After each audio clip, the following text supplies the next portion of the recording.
Ratsionimiz hozir oxirida mana bir qator tanishtirib o'tib ketamiz.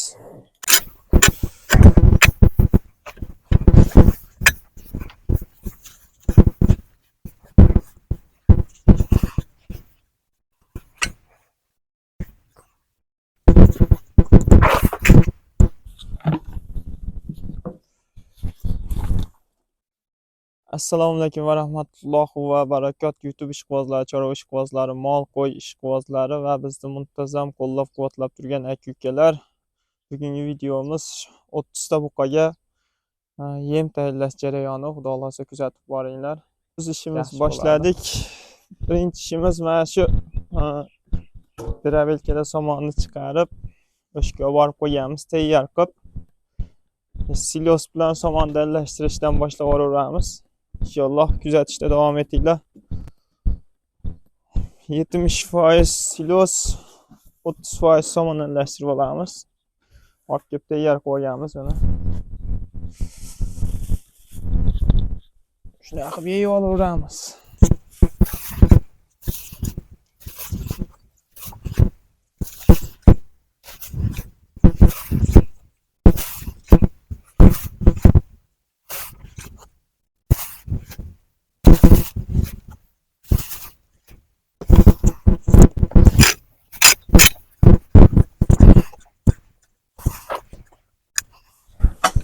Bir qator silos, bir qator somon qilib yeyib olamiz.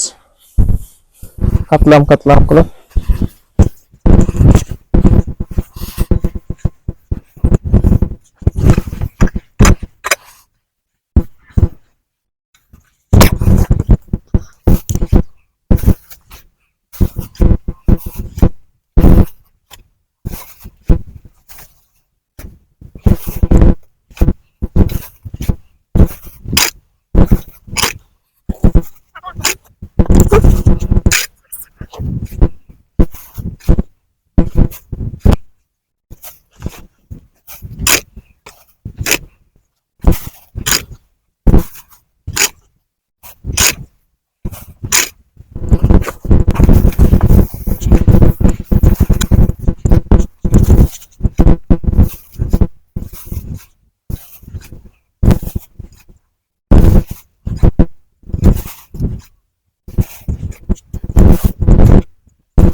İnşallah 30 ta molga Xudo xolasa yetadi. Mo'jal qilib tayyorlab oldik 30 ta molga. Endi shularni olib kirib beraveramiz. Bugun videoga olib deb ozgina kechroq harakat qildik. Mana kelar.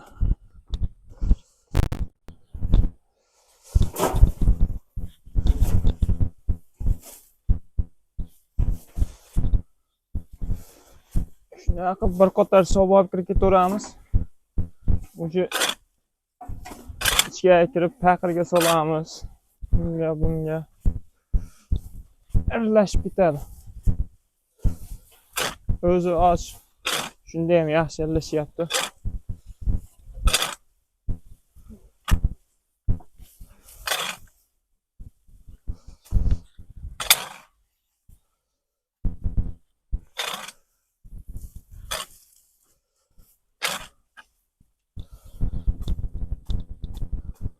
Asharamizdagi inshaalloh 4 tomon ketadi, Xudo xolasa.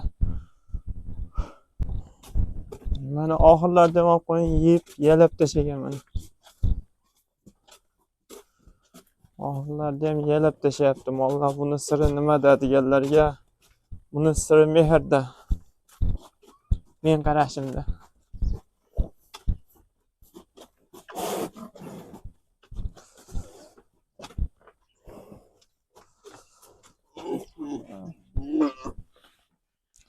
Nimaga bunaqa ishtahasini ochib yubordi desalar, oldin ham shuncha berardik. Qolib ketardi oxirlarda, qolardi ancha. Bunga karbamid bilan chayli soda qo'shib berdik. Bir hafta chayli soda yaqin 1 oy bo'lib qoldi karbamid berganimizga. O'shani hisobiga xo'ra bo'lib ketdim Allah. Xo'ra deydimi, yaxshi degan. Bitta bo'ldi. Yemlarni bir paketdan ko'paytirdik. Oldin 4 tadan berardik. Hozir 5 tadan beryapmiz.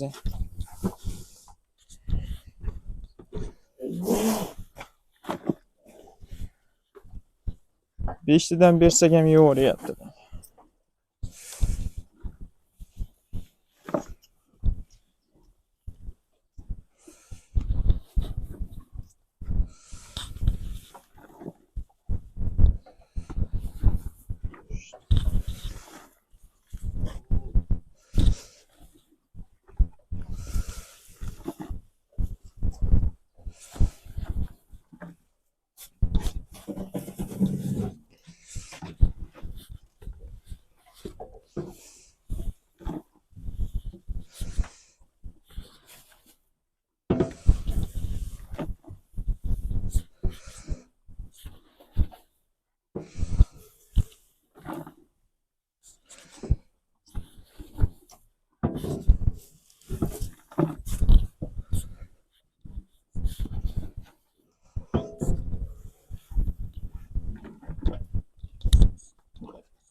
Hoş.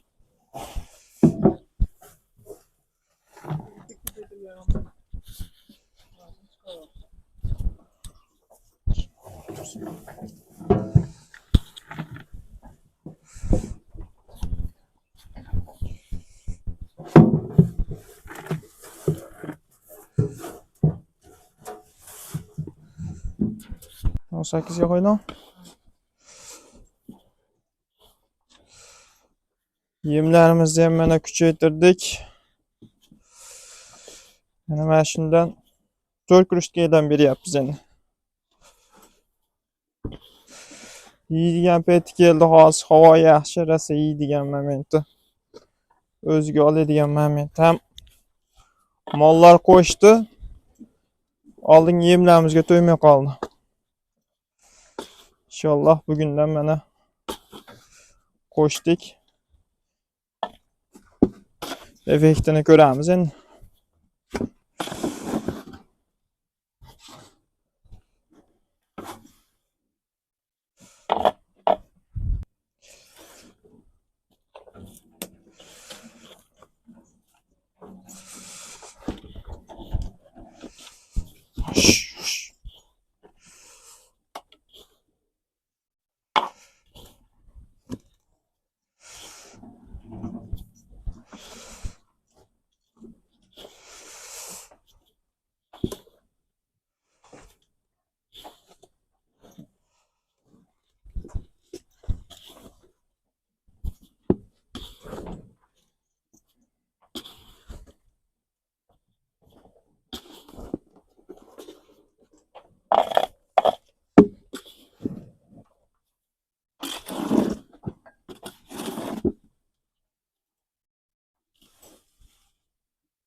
Jamiyat yo'qmi?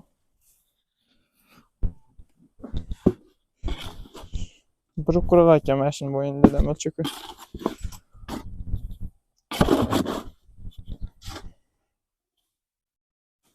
Chinga yetmay qoldi. Endi kunjara berishga o'tamiz buni. Kunjarani yaltillaganini olib kelib qo'ydik mana.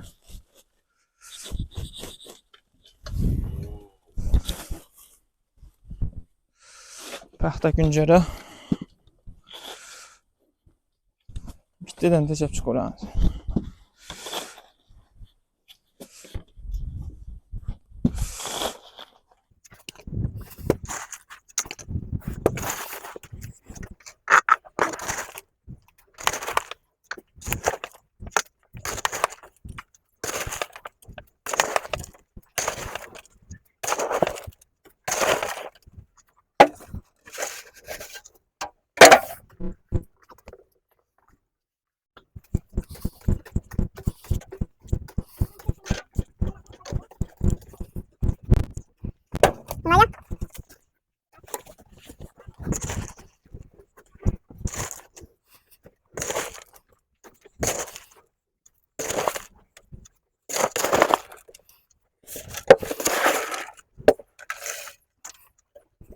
Bo'lgan amallarimiz qarab oldik, xudo xolasa ratsionimizda herhangi bir qarashimga aytib o'tib ketaman. Hop, 3 kilo somon, 7 kilo silos, jami 10 kilo bo'ladi, 700 gram kunjara. Endi qolganini bittadan sevib ketamiz. Hop, Ishga mana 50 kilo molga chiqib ketgan un, 75 kilo kepakni sop aralashtiramiz. Unga mana bu paqirda yarim paqir tuz. Mana mana shu yerdan yarim paqir tuzimiz 2 litr 4 kilo chiqib qoladi. 4 kilo tuz, chayli suvda qo'shib turdik, hozir to'xtatganmiz. Nimaga? Bir oyda 5 kun yoki 7 kun beriladi. Chayli suvda 5 kun yoki 7 kun beriladi. O'shaning uchun to'xtatganmiz. Agar mollar ichi o'tib qoladigan bo'lsa, 1 kun ertalab kechib yarim qoshiqdan beramiz.